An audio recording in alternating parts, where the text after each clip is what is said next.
caucus, which includes the ACT Down syndrome and intellectual disability and women with disability ACT. I'd like to welcome you to this post-budget forum for disability, and in doing so acknowledge that we are meeting on the lands of the Ngunnawal and Ngambri peoples. This forum follows the work from the AFI team and our partners in the ACT Disability Directed Advocacy Caucus undertaking analysis of the ACT budget, which was, as you know, only issued yesterday. Overall, we think that this was a very positive budget for people with disability, which delivered a number of ongoing advocacy asks from the caucus, but there are some gaps and needs for continuing investment. So today the format is as follows. The first half of this hour, we'll be doing a webinar in which we will run through the top notes of the ACT budget. We will then invite people to share your thoughts and budget reactions and identify some questions and themes for a possible submission to budget estimates. So with that, I will hand you over now to Craig Wallace. Craig is the head of policy for AFI and who has been leading this work. So thank you so much for that, Craig. Before I do want to acknowledge and thank Craig and his team, who include Joe and Carla, for the significant analysis of the budget, which is really quite significant and I know went very late into last night and providing this in such a short time. Thank you to you all. And with that, I will hand over to Craig. Thanks, Craig. Thanks very much, Nick, and thanks to everyone for joining us today. I'd also like to acknowledge that I'm coming to you from the lands of the Ngunnawal and Ngambri people in Canberra. We will be recording this session and making it available afterwards for people who want to receive information that way. If you've got any concerns about that, or we're also planning to take some images during the session. If you don't want your image captured, please turn your camera off. If you've got concerns about recording, if you could let Carla or I know through the chat. The plan for the next half hour or 20 minutes or so is that we want to briefly run you through what we asked for and also run through I guess our kind of the top line things for people with disability in the budget. In previous years, we've also talked about measures that impact low-income people and others. We sort of think that that is possibly duplicating other work happening in the sector. So we're going to focus pretty tightly on things that impact people with disabilities. In this one, I will be reading from some material because there's quite a lot of it. So please bear with us. The other thing is I won't be using figures unless absolutely necessary. We will be putting out a budget edition e-news with all of the figures in one place, but reading them in a seminar like this is a little bit dry. So to start off with what we asked for, the ACT Disability Directed Advocacy Caucus, which as a refresh includes women with disabilities, ACT, and ACT Down syndrome and intellectual disability, and AFI put forward a shared budget submission, which we can make available to people through the chat function as we go today. That identified 5 priorities for consideration and investment in the budget. These were: 1, we called for a rescue package for ACT disability strategy, disability advocacy, which is under severe stress from demographic change, having to engage with a range of ACT government reforms, as well as pressures coming from the NDIS changes. We called for funding for people with disability to engage in the foundational support reforms being undertaken by the Commonwealth and Territory Government. We called for additional funding for reform policy capability in the ACT government to implement the new foundational system and also respond to the recommendations of the Disability Royal Commission. We called for funding to meet critical unmet needs in areas like health, housing, education, transport and infrastructure in this budget. And 5, we called for the government to prioritise delivering their own election commitments in the disability area. In terms of what the budget delivered, it was overall a positive budget for people with disability. We didn't get everything we wanted, but we got a number of key things that we think we can trace back to some of the shared advocacy efforts that have been done by all of us across the sector, including AFI as the peak body for disability here in ACT. We welcome the investment of, I will mention this figure, the $990,000 over 2 years, which is partially offset to implement the Disability Inclusion Bill. That includes the establishment of a consultative panel to facilitate government engagement around the Disability Inclusion Bill. While it's not in the budget papers, we've had some conversations with government which indicate that this isn't funding the Disability Advisory Council. This is going to be a separate procurement panel, which will include organisations and people with disability that can provide advice to government agencies as they implement their disability action inclusion plans and strategies as required under the framework of the bill. This is really important to us because I think a number of us had imagined this work being unfunded and coming back to people with disability without appropriate resourcing. And we've been saying for some time that people with disabilities' voice is valuable and needs to be properly resourced and funded if government consults with us. There's also a provision to provide grant funding for the Disability Directed Advocacy Caucus, of which we are a part, and National Disability Services to support disability services reform consultation. So a number of our organisations have been calling for some time for there to be funded co-design work for foundational, so that is very welcome. We also welcome, we understand that there's a continued provision of that $90 million of funding to be matched by the Commonwealth to deliver the foundational support system. We welcome that while reminding government that it is some time has now passed since that provision was made, and we need to keep an eye on the adequacy of it, particularly as the timeframes continue to slip, with Minister Butler's announcement earlier in the year that they would be concluding negotiations at the end of this calendar year, which means the new system will be the following year. We call for an evidence-based approach to adequately funding foundational supports. We welcome the top-up of $10 million over 2 years to the whole community sector for organisations with multi-year funding. However, we note that this will miss some key organisations in the ACT disability sector who do not receive multi-year funding. We do welcome a number of the health measures which align to priorities in the disability health strategy and to things we've been asking for some time. This includes an expansion of virtual care.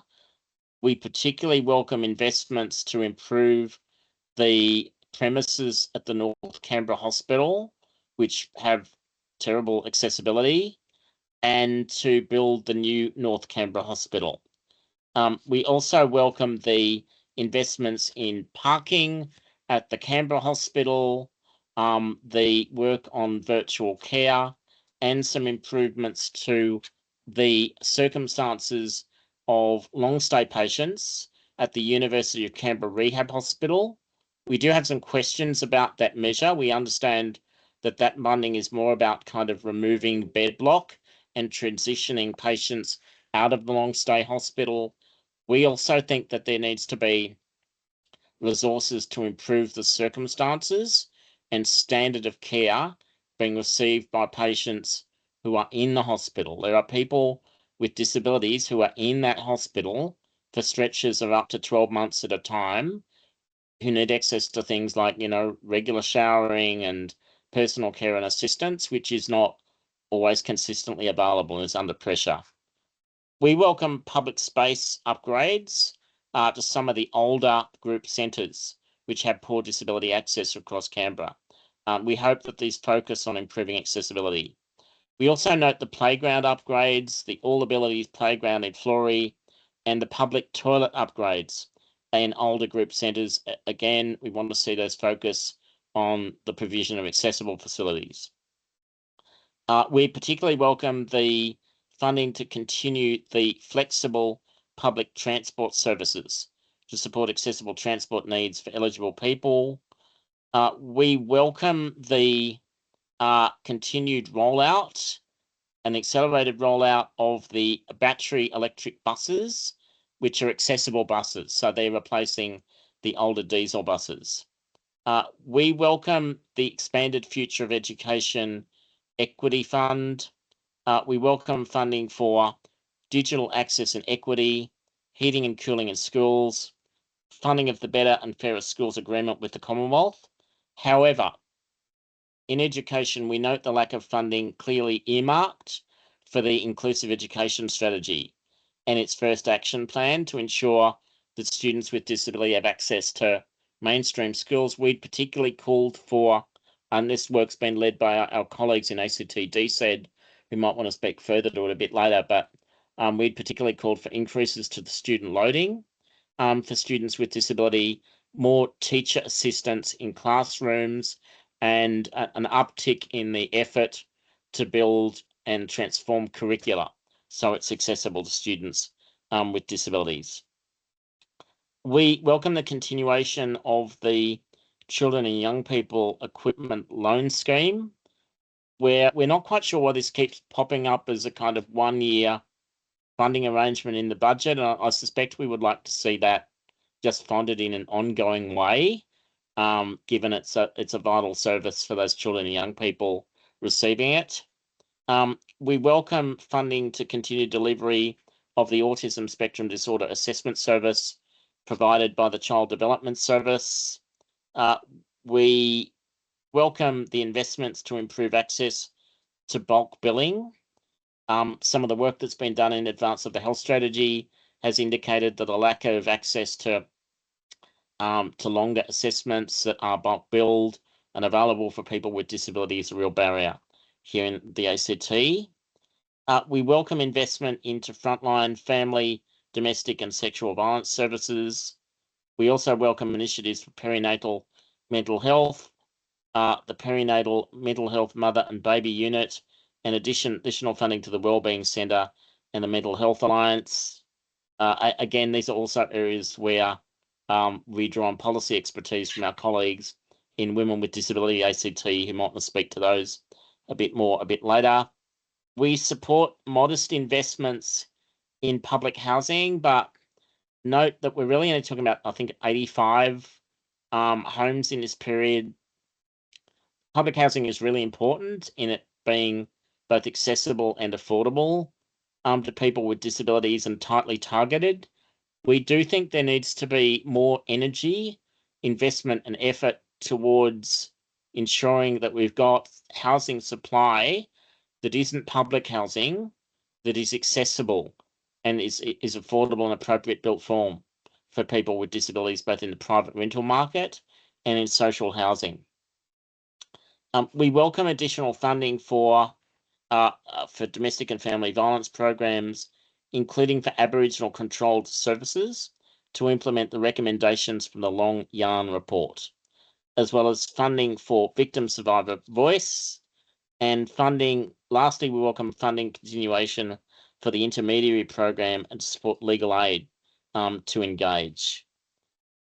There's some things that we cautiously welcomed with some provisos on them. So we cautiously welcomed the $80 million over 4 years focused on timely discharge and delivery for the growing numbers of patients in ACT hospitals, many of whom are awaiting access to residential aged care and NDIS packages.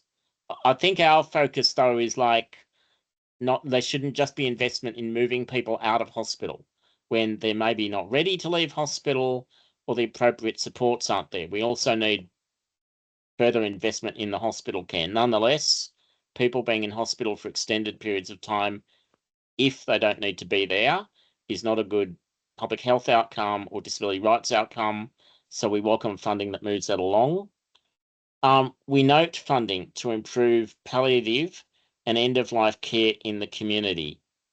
We don't really like the way some of that is phrased. It talks about supporting end-of-life choices and reducing carer burden. It should be about enhancing people's quality of life and their rights in care. We'd also called for funding beyond these areas to specifically address the risks, support gaps, and safety issues created or surfaced in the implementation of voluntary assisted dying. We've got submissions and work on that, and I hope I don't stress everybody out in my team, but if we can be so nimble enough to maybe find the work that we've done on voluntary assisted dying in our submissions, we might pop those into chat as well, but we've got some budget asks in that space. We cautiously welcome the expanded driver safety assessments. We think that the ACT is a bit heavy-handed in terms of trying to force people off licenses and into a car surrender pathway. So we're a bit cautious about, like, we should be doing everything we can to support people, if they can, safely drive to drive. We welcome support for Paralympic sport, although actually, like, we really would like more focus on community-based sport and grassroots sport initiatives. There were some things that were missing for us. So first and foremost, funding to ensure sustainability for disability advocacy, beyond a one-off payment to support advice around VAD. We'd like to see a broad increase in funding, including for organisations that do not receive multi-year funding. We'd like to see funding directly tied to the ACT inclusive education strategy in the areas I mentioned previously. In our budget submission and in other spaces, we call for more funding for front-facing, customer-facing disability liaison officers, investments in accessible housing beyond the investments in public housing, accessible DV services like accessible domestic violence services, shelters, which we've been calling for some time. We want funding for primary prevention in domestic and family violence programs. These are programs and projects that address the underlying drivers of violence before they manifest with frontline providers. Some of these might meaningfully be provided and delivered by disabled people's organisations. Last but not least, we don't often call for money for public servants, but we think there needs to be enhanced capacity and capability within the ACT government to deliver its disability reform responsibilities for foundational and also for the Royal Commission response. We think that needs to be roughly doubled. At this point, that concludes the webinar piece of the conversation, but what we'd like to hear from you at this point is whether we're kind of missing anything in our analysis, questions you might have, themes you might want to raise in our advocacy or in a possible submission to the budget estimates process, and anything that's missing. I might start. I'm just trying to check who's online. Carla's posting links. We're on TikTok, by the way. We're not dancing. We're talking. It's a bit dry, but anyway. I could dance if there's enough support. Pippa, do you want to say anything for WEDAT about the DVF measures or the funding for women's health services? I can jump in very quickly. You covered most of it off. And also, sorry, everyone, my internet is pretty horrendous. So if I freeze, let me know. I can try camera off. We were very pleased to hear about some of the funding measures, including the continuation of funding to Women's Health Matters for their Victim Survivor Voices project. That project will involve specifically women with disabilities as a target group, I believe later in this year. And that was sort of the only piece of funding that we saw that was tied to both primary prevention and the development of the new DFSV strategy that's happening ongoingly this year. So that was really good to see that piece of funding, and to also see funding to other tertiary prevention services and the funding to Aboriginal and community controlled organisations as part of the recommendations from the Long Yarn report. So that funding package was all really great to see. I think the outstanding question that we have is how any of this will tie into the development of the domestic, family and sexual violence strategy when that's released later this year, because that wasn't mentioned anywhere in the budget papers. And so they haven't set aside that funding specifically for that, for the implementation of that strategy. So it'll be interesting to see where that lands. There was increased funding for the Domestic, Family and Sexual Violence Office. So that was promising as well with that piece of work. But yeah, I think you covered off everything else pretty well, Craig. We were pretty, I think, happy with a lot of the provisions in this budget, however cautiously. And it was great to see some of the advocacy we've been doing over the past year come to fruition in some sense, and have that, yeah, I guess the things that the whole community's been calling for a while, some of them be realized in this budget. So that's it from me. Thanks, Pippa. Did you take a look last night as to whether the money for domestic and family violence in the office is it going out to community or to public servants? I think it's public servants funding. Right. Yeah, we may have some things to say about that. Penny, I don't want to put you on the spot, but I'm just wondering if you'd like to share any themes from National Disability Services. Thanks, Craig. First of all, I want to thank you for that analysis. That was just fabulous, and you drilled right down, which is what I'm attempting to do, only being a couple of weeks in Joe Huxley's shoes. The couple of lines that came in the letter late yesterday, and then, of course, later on, full and equal participation of people with disability in all aspects. It didn't give us enough to put out a breaking news with the NDS, but I'm writing something up now, and it pulls through things like mental health and mental health conditions and disability and things like that, which we've all been advocating for better services. The one that really still sticks with us is the kind of disconnect with the ACT government disability and then the NDIS, and then that big pricing piece that came in last week, which just the therapy supports and then assisting people in every state and territory, not just regional and remote. We just have to watch that really closely. Thanks, Penny. Do you have any insights into how they're splitting the 990 and what we're likely to get for the foundational supports co-design? No, I was just talking to the Emily, the Deputy CEO of NDS, about that just minutes ago before I jumped on the phone, and she doesn't either. And so we're just going to the policy team are going to have a little bit of a look into that now, because I thought it might be something that came up. I think we'd welcome opportunities to sort of collaborate around the. Yeah. But we've done some thinking about framing co-design work, and yeah. Yeah, and it's also that is one of the recommendations in Joe Huxley's pre-budget submission too, with the AFI. Yeah. Yeah. Thanks, Craig. Yeah, thanks. Yeah. Oh. Are there other people that I did it wrong? Yeah, I'm always fiddly. Are there other people that are wanting to share? Kamala, I don't know if you've got sort of views on how carers are receiving this budget.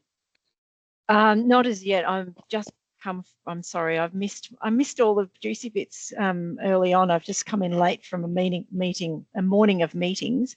Yeah, it was light on for carers, but that was not wholly surprising. I assume you've referenced the community sort of accessibility aspects that we were. I'm not sure if you mentioned that in your analysis at all. Do you mean the infrastructure? I mean, the infrastructure. Yeah, all of that. Yeah, playgrounds, paths. I mean, for us, there's a conversation around, a positive around just carers and the people they care for getting around in the community and being part of the community and the social connection and the importance of that. So that'll really be our focus at this point. So I don't have anything to add. I'm really wanting to hear from others. Thanks. Yeah. Thanks. I mean, we're kind of in a pleasant space that the more we dug, the more we found. Yeah, right. Sort of positive. Shannon's just joining us. Welcome, Shannon. Hello, I'm sorry. I got caught up in an appointment and I couldn't get away. Sorry. No, that's all right. Just to bring you up to speed, we've done the kind of webinar bit of it where we've run people through the main deliverables, what we've got questions about and what's missing. And we were just kind of doing some check-ins with individual organisations about themes and top notes and questions they might have going forward. And we just heard from Pippa and Penny and Kamla. I don't want to put you on the spot as you've just come in, but do you want to speak a bit about education and what you're kind of seeing, what your feelings were? So I have to admit, after I left the office at 7 last night, I haven't looked at the budget again since then. So there could be more stuff that I didn't see. But from what we've seen, I'm a little concerned that there wasn't a commitment to the continued implementation of the first action plan of the inclusive education strategy. I'm hoping that money is sitting somewhere else, or it's from last year's funds or something, because they have to continue to implement it, because we're seeing some pretty terrible things happening in the education directorate at the moment, especially for kids who are neurodivergent. So there is a hope that there is funding for that somewhere and that we can continue to work with them. Otherwise, that was the main area of concern for us as an organisation. And I think we share AFI's view that overall there was a bit in this budget for people with disability, which was really good to see.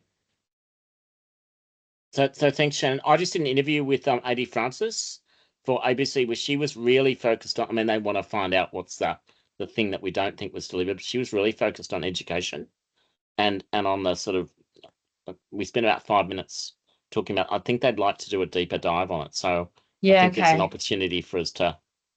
Definitely. I mean, there seemed to be some infrastructure money, but that's a little bit concerning because it's pushing us further away from the Royal Commission recommendations when it sounds like they're going to spend a bit of money on infrastructure projects at Cranleigh and at Black Mountain. And there was also a line, it didn't have any money attached to it, but there was a line saying their commitment to funding portable or demountable, I can't remember what the words were, infrastructure for the units, which is pretty horrific as well, if that means what I think it means.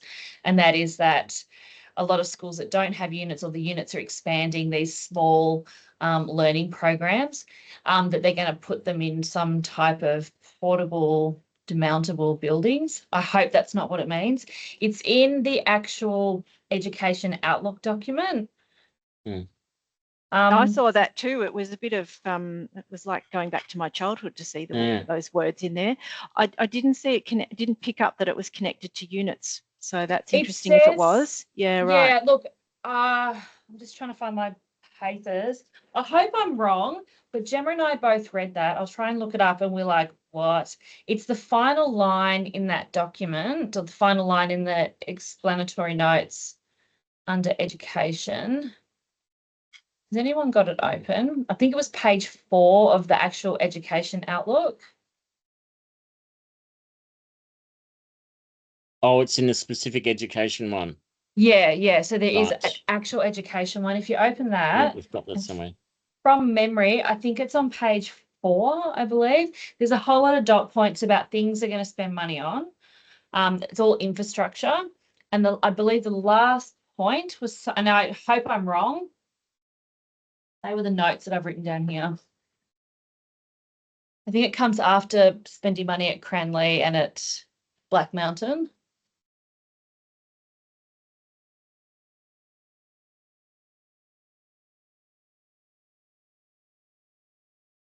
I'm trying to find it. Do you know what number is it? Is it number C or D or? E, maybe? E, all right, sorry, getting E. Is it E? Like it's just the hang on, going budget E. statements. Budget statement F, sorry, Education Directorate. Oh, F. And then if you go to page, is it page 4? Here we go. It is on page 5 and it says delivering relocatable learning units. So I don't to support student demand. So maybe that's not the learning units the way we see them. Maybe it is demountable buildings.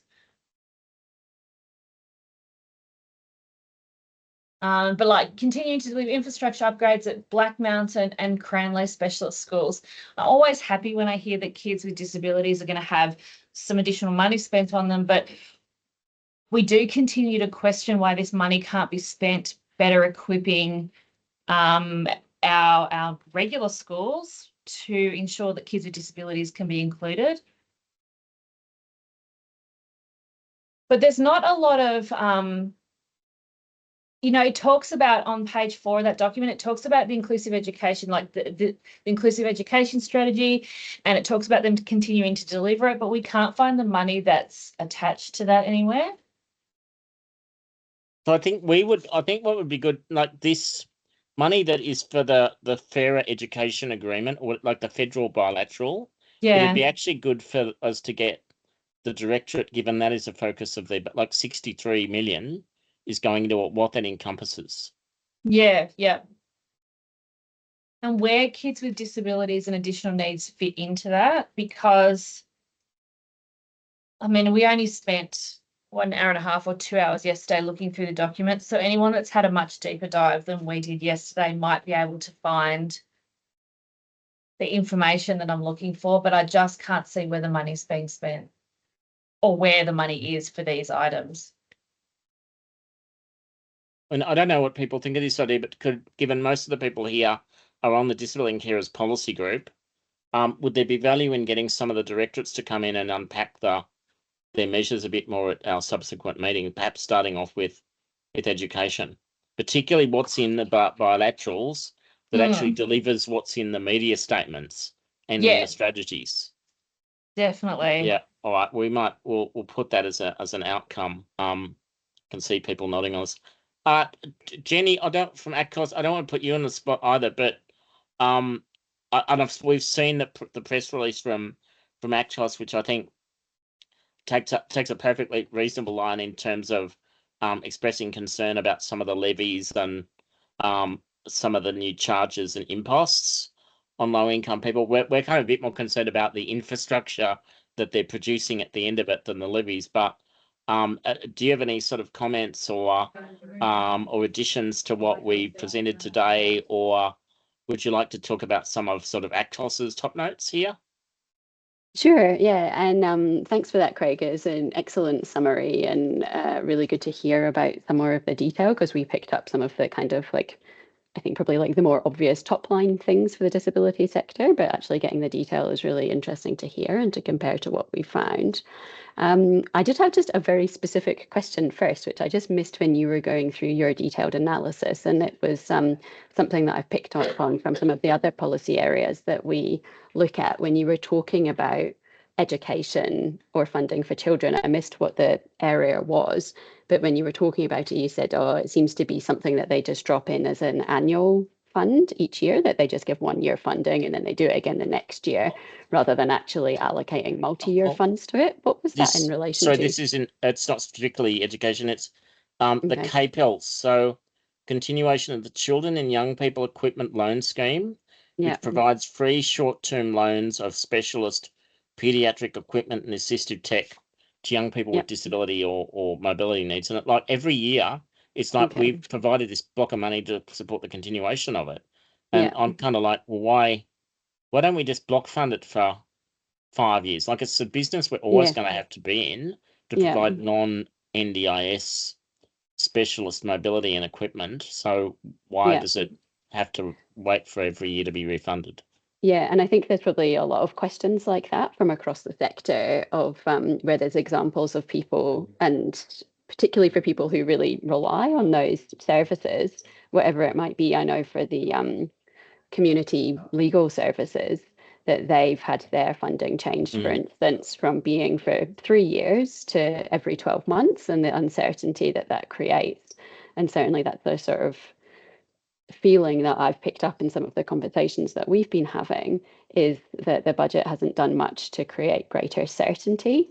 And so I think for us, having some examples of areas where there's things that are just coming up on an annual basis, which I guess gives the government some levers for what they choose to be, what's in and what's out on a different year. So you could say, is that something about their priorities, or is there another reason for it that, you know, we're not aware of? So that's just something that I might take as an example to put with some other things that we're doing as part of our collation. In terms of ATCOS's take on this, I think it's interesting that it seems to be generally positive, the feeling that you guys have for the disability sector with all of the funding within the budget, because I'd say most of the other policy areas that we've looked at there, it's sort of a bit of a continuation of the status quo, where there's just been a continuation of funding for existing services rather than actually an increase in funding for anything or funding any new initiatives. So actually recognizing the increase in demand and the complexity of need, there doesn't seem to have been much recognition of that, despite the fact that the Treasurer's language about the increased investment overall for health is so that the government can address the increasing demand and complexity of need. So sort of using our own argument from the community sector there for their own benefit in the health space. So that's something I think that we'll probably continue to press. Yeah, so those were some of the key things that we picked up. And yeah, we were obviously, with, as you mentioned in our press release, we've done a bit of a summary in our analysis, which should be going out shortly. I'll have to probably drop off after this actually to just finalize that before we send it. Regarding the, sorry, lost my train of thought there. The KPELs that we were talking about earlier. Yeah, so there'll be a few things that, you know, our summary is very much, you know, I think like what you sort of caveated at the beginning, that it's our initial looking at things, and we'll really appreciate any feedback on that as to where we've maybe missed the mark or any gaps, or that I think what's going to be important is we've mostly just pulled out what we think is relevant for each of the different areas, but some of the nuancing and what that means in reality. And so the discussion that was just had about the specifics around disability supports in the education sector is something that I'd be keen to hear more about. So your suggestion of inviting someone to the next Carers and Disability Policy Network meeting, I'd be really interested to hear more about that. Yeah, we think education is the one where they really didn't, they've kind of dropped the ball and not kind of done any of the things that we wanted them to do in terms of student loading or assistance in classrooms or accessible curricula. The other thing that's a bit like KPELs is, and I'm interested in whether ATCOS is still keeping an eye on this, is community transport. I didn't see anything about continuation of community transport funding in budget, and sometimes in past years it's been funded year on year, and it's something that's highly, it's used a lot by our people. Yeah. Look, I'll have to take that one. I don't think we picked up on it either, but we were really focusing on new measures and what we could see as any obvious cuts. And so things like that, we had a list that we went in prepared with of things that were just annual funding from last year, so that we could cross-check that to see gaps for this year. But we've not got into that process yet. So that's something that we can certainly look into in our next stage, and be able to, have a look at that. Actually, I'll save that.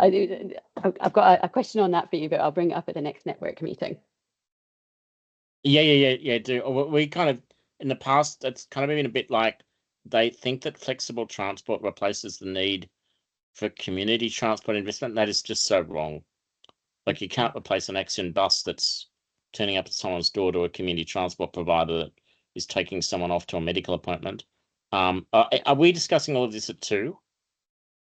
Yeah, so we've got our members briefing at 2. So that's where Devon will give a brief, sort of that high level, what we've captured so far and some of our key insights. And then, where we really want to hear from members as to things that they're really keen for us to follow up, or, as you say, to increase the add weight to the voice where people are already talking about things. So certainly education in the disability space is something that we can add to our sort of key points.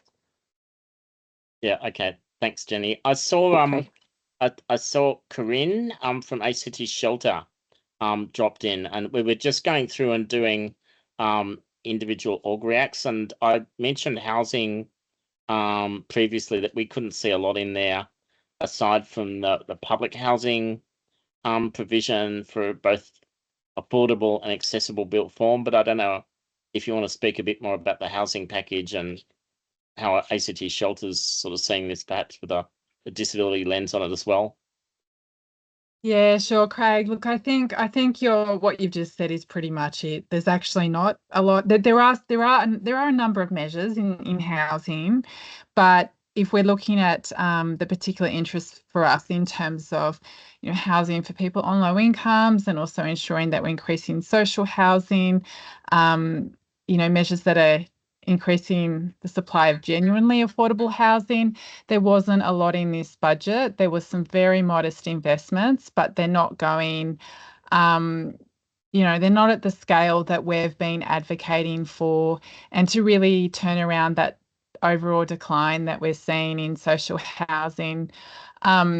There was some funding to maintain some existing homelessness services and supports, although we're still unsure about a few of those, but that's not necessarily meeting need, and particularly complex need. We do see that there is an ongoing gap in terms of the supports that are provided for people who have a complexity of different needs that intersect with housing. So we certainly don't see anything in the budget this year in relation to that. In terms of that, and certainly there weren't any measures that I have picked up that specifically go towards supported housing or housing that might provide wraparound supports, or looking at, there wasn't in this budget anything for the modifications and the repair of public housing that we know there's a huge backlog, and that includes ensuring that housing is accessible. There was some investment in that in previous budgets, but we saw that as a starting point with the expectation that that would be built on in subsequent budgets. So we haven't seen anything on that in this budget. Obviously, there are certainly some gaps as well. The Rent Relief Fund, we didn't see anything in terms of Aboriginal and Torres Strait Islander peoples in this budget. There's a lot of issues in housing, and there's a big intersection there also with disability as well.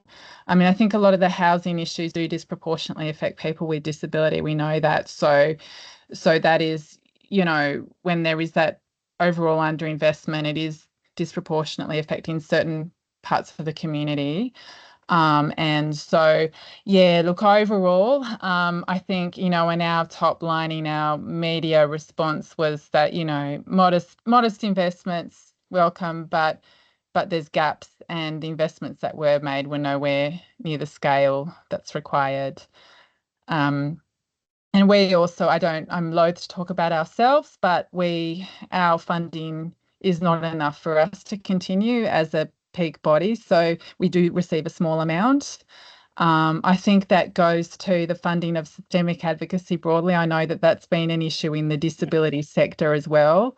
And that is something that, as I said, I don't, advocacy we do as a peak body, for me, it's not talking about ourselves, but in this instance, we have, just because it's at such a critical point. So, I very much we're still trying to work through, because, as is the case, I think often there's a level of detail in the budget that doesn't enable you to really understand where funding's being distributed and what precisely is going on in some areas. So we're still working through that. And again, very much welcome if people do have any particular things that they think that we might have missed. We're hoping to get an analysis out by the end of the week, but we'll just see how we go. We're very under-resourced, as I said, so we do the best we can. But yeah, do welcome if people do have, or if they have any questions that they also think that we should be following up as well. We've got government through estimates or other means. Like, yeah, please let us know. Do you want people to email you, or what's the best way to get it and when? Yeah, that's probably the best way. Do you want me to pop? People should have my email address, but I can pop it in the chat just so it's there. Yeah. I'll do that now. Thanks, Craig. Yeah, thanks very much, Corinne. Appreciate you joining us.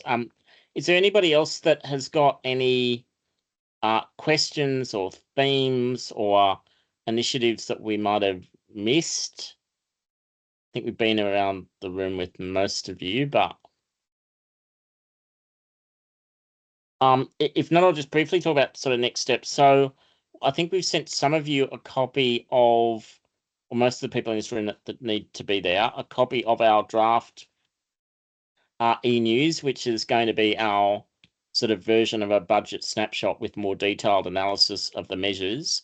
If you could please get back to Joe Leuchens in our team and I by end of day with any feedback on what we've listed in our e-news. And likewise, if you could please email Joe and I with any questions for estimates by the end of week. We haven't heard about the timing of estimates, but I'm assuming we might at the ACTCOS forum here today. But normally it kind of is something that we are.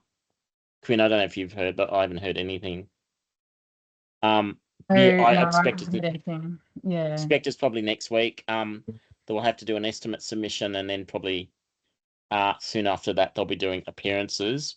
But by the end of the week, if you've got any questions, otherwise I'll hand back to Nick to close us out. Thank you. Thanks very much, Craig, and thank you to everyone for joining us today for this budget forum. I think it's been really good, and thank you for the questions as well. As Craig mentioned, if you have any further questions, please don't hesitate to give Joe or Craig an email. We'll do our best to get back to you as promptly as we can. Thank you for giving up your probably lunch hour to join us today. If you haven't had lunch, please go and enjoy it now. Yeah, that concludes our forum for today, and it's great to see everyone. Thanks very much. Thank you. Thanks.